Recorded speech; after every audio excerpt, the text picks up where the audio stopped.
বাড়ির কাছেই হচ্ছে মুন্ডেশ্বরী নদী। মুন্ডেশ্বরী নদীতে ডিবিসি মাইথেন পঞ্চায়েত থেকে যে জল ছাড়ার ফলে, এবং জল আগে বেড়েছিল, আজকে একটু তবু কম, কারণ ওই যে বেড়েছিল অনেকটা ডুবে গিয়েছিল। দেখো পাড়গুলো, দেখো পাড়ে এখন একটু কমেছে, ভালোই স্রোত আছে।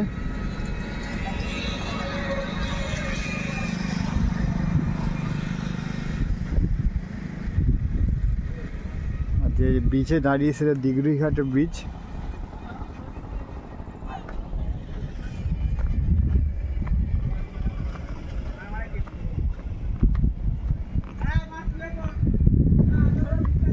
এই দেখতে